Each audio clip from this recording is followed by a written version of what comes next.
Oh, well, I started spotting in Leamington in 1952, and I guess, childhood memories, you just want to always bring them back. And when we decided to build a layout, it was the one, to me, ideal location because there's 16, 17 of us. You've got LMS and you've got Great Western and you've got Eastern Men. So we saw the lot. We saw every region at Leamington Spa, and as a model, everything went between buildings and on viaducts. So it gave us a real good opportunity to be quite creative. What we did was we used to go over to the O-Gauge group in North Wales at Llanbedr, and that's just a test track. And so there was about 8 or 9 of us from Manchester group that used to do that. So we just decided that we'd form our own club, and do something slightly different, because we were all modelers for a long time. Really wanted one big project, so we just formed a club. And I happened to have an old barn that was empty at the time, and we decided that initially there was 22 of us, form a club, just an O-Gauge group, and build an ambitious layout. We must have been drunk, but that was the idea. We started 10 years ago in October, so it's 10 years in October, and we split ourselves into 2 groups, the Sunday group and the Thursday group. The guys that had retired, they come on a Thursday and we come on a Sunday. And what we did then was split ourselves into subgroups where different groups had different responsibilities. The one thing we did from day one, once we put the baseboards in, was put tracks in so we could run almost immediately. I mean, it took about 3 months to build the actual baseboards, but once we got them down, we put the track down so that instantly we could play. Because we've got no stock. I mean, a few of us had bits and pieces, but none of us had what we wanted. So it was a matter of not only building the layout, but we had to build all of this stock. It's all hand built. From zero. I mean, all the stuff that we had when we started, we couldn't use because most of us had pre 1950 stuff. So if you don't think about that, it's only afterwards you think what an enormous task you're giving yourself. I mean, it's a ridiculous task, really. It's all DCC, and that was a decision we made right at the very beginning, that the size of the layout and what we wanted to do with it wasn't possible to run it DC. It just wasn't, because it's not flat, it's got banks, and sometimes we like to put a banker on the back just to give it a push up, just a bit of fun. So we were right at the dawn of DCC, and we decided to go for the Zemo system, the Austrian system. It's probably the best. It's the most expensive, but over the last 10 years, to be fair, it's probably been the only system. We've used all sorts of different people's chips.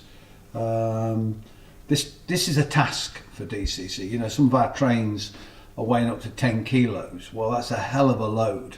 You're starting to pull your ampage up when you start off, so you can blow chips quite easily. And the Zemo chip, I'm touching wood when I say this, has never blown. We've never blown a Zemo chip.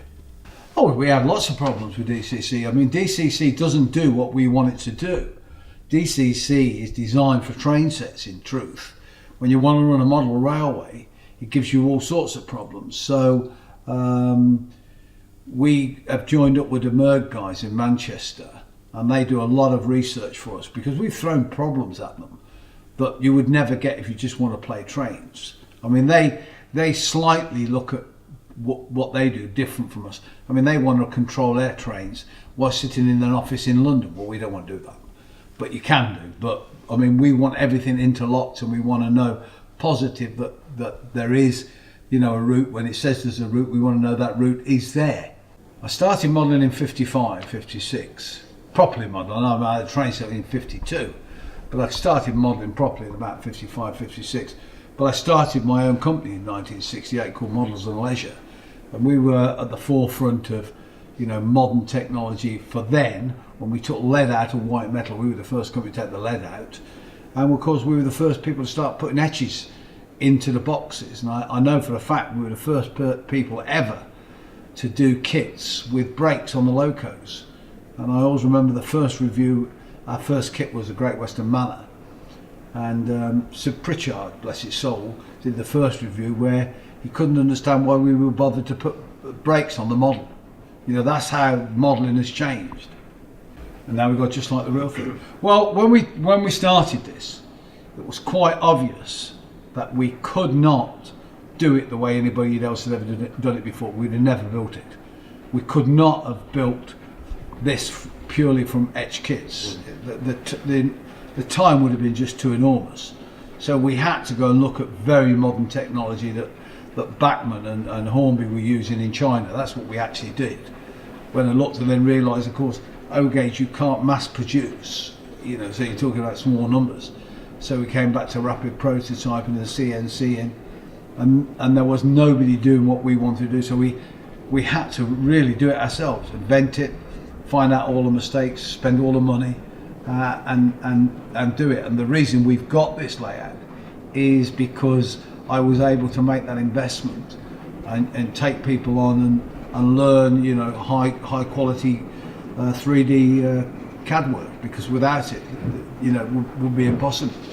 And of course, the advantage I had was I had the real thing as well. So I had all the, you know, all the works drawings and access to nearly every engine that I wanted to model. I think it's about to go through another change. I think that, you know, we've seen a lot of people come into O-gauge in the last 4 or 5 years. That won't last because it's just not a big enough market. And also what we've got into, unfortunately, you know, the quality is quite good, but in truth we've gone back almost to where Double O was 25 years ago, 30 years ago in truth. We're getting ready to run stuff, but it's pretty crude, it's pretty basic. And once you get one model, it's that model and it can't be anything else. You might get it in 25 different colours, but it's still the same model. And of course with diesels, which is, you know, everybody knows I'm passionate about diesels, you can't do that. Because the variety in diesels, I mean, all the steam guys think that they're boxes on wheels. Well, they ain't, because they're more complicated than steam engines are. I mean, if you take our Class 37, we do 14 different kits just for the Class 47. You know, I mean, we actually, you know, you buy a kit, you tell us the number of the engine you want, because that's how detailed it's got to be for the diesel guys. And of course the diesel modelers approach the hobby completely different from the way the steam guys, because the diesel guys spend a lot of time weathering and super detailing. You know, they're almost from the military modelling background, where they want the kit to go together very, very quickly. They want it accurate, but they want to spend the time on, you know, really super detailing it. Well, sound, I think, will bring young people back here. I think, you know, when we get young people visit, it's the sound that really, really they like. It drives us balmy, of course, because if you've got 6 engines going around here with a sound on you, it deafens you. But we do, you know, there are a lot of youngsters, and I think one of the myths in model railwaying is, I think in the 1950s, when Hornby was at its peak, you had dads buying train sets for their sons. It was a massive market. Well, it's not that massive now, but still a lot of kids, particularly if you go to some of the big shows. I mean, I'm old enough to been going to shows since 1955. You know, the current, some of the, like the NEC for instance, that's a massive show. You'd never have had that happening in the 50s. So, you know, when you're putting 15, 20,000 people for a model railway show through it, in 1950s you wouldn't have done that. See, people talk about, you know, that the hobby is, you know, we've got a problem with youngsters, but we've always had a problem with youngsters, in my opinion. I remember going to Central Hall in the early 60s. There was no kids there. They were all 25 and upwards. I think that we've got over the problem of being classed as strange people. I think, you know, certainly 20 years ago, I remember that probably I was the only famous person that admitted he plays trains. No longer now. I mean, everybody, you know, I mean, there's so many people admit that they've got model railways. They're not frightened to admit that they like, you know, they enjoy model railways. People don't see us anymore as a strange bunch. It's a hobby. It's the same hobby as going fishing or playing football or reading books. I mean, for me, having to work on this, the actual practical working with your hands and planning it all and reading the history and studying it. As I say, we take this as a model. It's not a train set. We're trying to make it as accurate as possible and trying to recreate 1950s Britain. That's a serious business. It takes all your time. I mean, I know you still get strange looks. I mean, we've only got a couple of ladies that model. I think ladies find it very strange. I did know a friend of mine who thought she'd find a husband by going to a model railway show because she figured there'd be more men than there were women, and then she realised wrong show to go to. The blokes ain't interested in anything but model railways. I was at the cutting edge of 4mm when EM was just starting to come in. I've always wanted to get better and better models, more realistic and more realistic and more realistic. And like in music, I realised very early on that technology allows you to do things that no human could do. So I can do things with technology I could never have done with any normal skill. I'm just an average builder, but with modern technology and some of the modern tools, with the modern weathering powders and all of the stuff that's now about, you can achieve what only 20 years ago would have seemed impossible. And that to me is fantastic. And I can't quite understand why people cannot embrace modern technology. We can do stuff with rapid prototyping. For instance, patterns in locos. I can make patterns now scale. Yeah. Literally, I could make all the cab fittings on a steam loco so scale you wouldn't see them. Yeah. Because of course they've got to be slightly overscale because you've got to feed the metal in to actually make the casting. But now with the diesels, for instance, when we did the class 33s, the guy that designed it, we didn't quite explain to him you've got to manufacture it. So when we actually saw the rapid prototyping bits come off, we realised they were so scaled we couldn't cast them. It was impossible. Yeah. So when you look back down to 4mm, if I can't cast the brake cylinders on a class 33 and 7mm, you've got no chance in 4mm. So you then realise how much compromise there is. And the art is the compromise between making it look right and not being there. And that's the art we constantly fight with on a layout this size. Because even though this is a massive layout, if we were to try and do this in scale, this barn would have to be 3 times bigger just to get the station in. Because railways are enormous things. And, if that's why Pendon, and I was a big member at Pendon for a long time, doesn't quite work. Because now in hindsight it should have been done in N gauge. Because in N gauge at 2mm you can do exactly what you want. But you can't get the super detail that they wanted in 4mm. You certainly can't get what we want in 7mm. But you can get perspective and you can get distance, which you can't get in 7mm. See, we planned this layout when we started to build it. We said you are viewing it from 50 feet. That's the way we started. You're viewing it from 50 feet. You're not viewing it from 6 feet. So therefore you can't have all the little flowers in the grass because it is impossible to do. I mean, if you look at a normal road and you look at the size of a normal road, you will see that's a big space taken up on a model railway with nothing but a white line down the middle of it. It would take you 2 centuries to recreate nature to the minutest detail. So you compromising all the time. So, and even on here you want distance. So we worked out, because the guy that's in charge of the scenery, he does television and stages. He knows that if you put something 20 feet away, it's actually got to be probably about 80% of the real scale, because that's the only way you're going to get distance. So you've got to start working not 100%. You can't build things at 100%. You've got to build them at 80 or 85%. How far they are away from you, to what degree you drop the scale. Yeah. But then you've got the problem, the loco going past it is 100%. Yeah. So it's all a serious compromise. Yeah. We cannot lose the cottage industry. If we lose the cottage industries, we've lost it. Yeah. We'll lose this hobby if we lose the cottage industries, because we've seen that happen in America. We've seen that happen in Europe. We're even seeing that happening in Asia now, where some of the traditional firms that have been making brass locos have gone. They've gone because they just can't compete. If we lose some of the smaller guys that make, you know, let's call them widgets, small little pieces, we've lost it.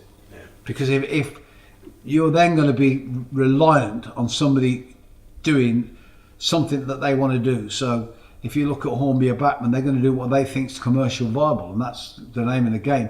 They're not going to do your point rodding. They're not going to do your sort of your levers. They're not going to do fences. You want a fence that they don't do. They're never going to get round to it. We're not going to be alive long enough. So without the little guy who's sitting, you know, and thinks, I need this, I'll make one, and then I'll produce it and let everybody in the hobby buy it, won't survive. It's what's kept us. The cottage industry has kept this hobby alive when, you know, the big manufacturers lost interest. I remember being criticised in Railway Modeller when I first allowed my collection to be shown. John Emerson had a very irate letter from a reader saying it's you know, it shouldn't be shown rich man's hobby. No, I built this. You know, I built this. You know, as well. Of course, I have bought stuff because, you know, some people that build way beyond what I can. And I want their models in the collection, but if it was just about buying them in, then I wouldn't be interested. You know, I love sitting at the table and building. Most of the wagons I have built, all the coaches are mine. At least 20% of the engines and locos I've built. All of the kits, the steam kits, I put together the original one when it comes off for the first production, on the one that goes through them all to see they fit together or don't fit together. So, you know, sometimes I'm currently building 75 wagons. You know, it does get you down a bit sometimes, particularly if you've just come out of the studio and you want to sit down, you're starting to get your snips and cut out again. But if it was checkbook modelling, then I wouldn't be interested in it. I just wouldn't. I've got enough of the real railway that I can go and play with it. This, you know, modelling is what I've been doing since 1955. It's my passion. I love sitting down and trying to create a tree, for instance, to make it look like a tree. Yeah. The challenge is fantastic. Yeah. You know, let's be honest and realistic. Most people have got a room which is the maximum 12 by 8, and they're confined by that. That's why you have to join a club. And clubs are still very important to our hobby, and thank God clubs are doing very well at the minute. You know, we all go through a stage where suddenly you're caught in, and you know, your social life is important. But there comes a point when you're sitting at home and your kids are there, and you don't want to go down the pub, you can't go out so often. That's the time you buy that kit. And so, you know, I know a lot of modellers don't actually have a layout, but they have nice, you know, some nice wagons, coaches. They spend time just pick it up when the wife's doing something, and they just model. And it's so therapeutic, and it's brilliant.